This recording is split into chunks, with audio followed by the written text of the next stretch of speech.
Spann, and I was asked to make a quick video on the mechanics of floor looms and just kind of generally talk about weaving for folks that are unfamiliar with weaving. Maybe you crochet, maybe you knit, maybe you do some other art form and aren't familiar with this. So here goes. This is my floor loom, and first off, I want to tell you not to be intimidated by the size. Don't walk away just because you think a loom this size won't fit in your house, because there are looms that are literally small enough to put in your pocket or in your purse. They come in all different sizes. I happen to like to do wide projects like blankets and rugs, and so that's why I have a larger loom. But the mechanics and the basics of the looms are all the same. I want to explain the difference between weaving and maybe crocheting and knitting. When you crochet or you knit, you're making a series of loops. With crocheting, you're making one loop at a time and connecting them. With knitting, you're making loops on a needle and then connecting them. With weaving, it's a little different in that you're going to have your threads are going to be under tension, going in one direction, and then you're going to go over and under those threads in a perpendicular fashion most of the time to make your weaving. So let's get started on the loom situation, okay? This is called a 4-shaft loom, and the shafts are what hold the threads in a certain order. And these, I have 4 of them. And if you raise the petals in different order, and these threads are threaded in a different order, you'll get a different pattern. Each time you're lifting these, you're lifting a different thread groups, and that's what makes your pattern. So there's that. And in order to start weaving, like I said, the threads that are under tension are called your warp threads, and they're these threads here, and they're connected to a front bar on the cloth beam, and they're going to go through what's called the reed right here, and all the reed does is just hold these threads under tension in order, so they're not willy-nilly, they're all in a specific order. That's all this reed does. But behind the reed, the threads go behind the reed, they go through what's called the heddles, and these are these little wires that have holes in them, and you thread each thread through here, and that's your pattern. That's where your pattern comes from, is these heddles. And from the heddles and the shafts that you have. When you have 4 shafts, you have a lot more options, but you can have, looms have anywhere between 2 shafts and 16 or more. Mine just happens to have 4, and so that's what limits your pattern capability, are your shafts and your heddles. So anyway, the threads that are under tension are called your warp threads, and they're wound around this warp beam, this round beam. It's hard to see, but this cloth here is just simply, I don't know if you can see the threads are just wound around and around this beam. And the cloth that I have here is just separating my threads so the threads don't fall on top of each other and cause a tension issue. But so they're just wound onto this warp beam. Here's the handle here that you wind it on with. So you come across like this, you come through, you thread your heddles in your pattern on the different 4 shafts on my loom. And you come through, and then you tie off, you go through your reed, and then you tie off on what's called the cloth beam, and you're going to come down here, and eventually this weaving, it's going to be a scarf. This happens to be a scarf, and it's going to it'll come around over top, and it'll go wind itself around this beam here, and I'll just wind it on, and as I'm weaving, as I finish a section, I'll just wind it on this bar until that back beam is completely empty and the cloth beam will be full, and then I'll be done.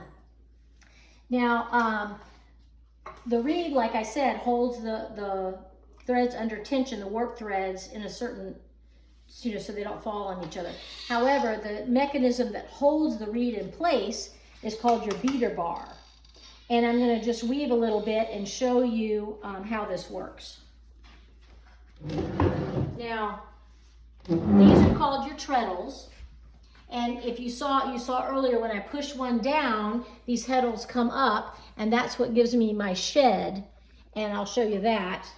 And that's where you throw your warp thread. These the threads that you go perpendicular with, the threads under tension are called warp threads, and they're all in a little, these are called shuttles that hold your threads. So here we go. So right here is your shed. I'm pushing down on the treadle. Number one is these lambs are pushing up these heddles in a certain order. See, these it happens to be 1 and 2. I'm going to go through here, this shed. I'm going to pull my thread through, and with my beater that holds your reed, I'm just going to push it down, and that's going to put my thread in place to where it needs to be. Okay? So I'm going to do it on this side as well. So this one, I'm going to come through here. Whoop, I got going here. There we go. I come through here. I'm going to come through. This is called your opening where you throw your thread. Is called your shed. You're going to come through the shed with your shuttle. This is your shuttle. You're going to come through. Of course, I'm videoing, so I'm going to make a mistake here. And then you're going to take your beater bar with your reed and pull it down, and it puts the thread in place. And that's what creates the pattern with this. Okay, this happens to be a scarf I'm working on. But as you can see, this loom, I can go, 46 inches wide if I wanted to.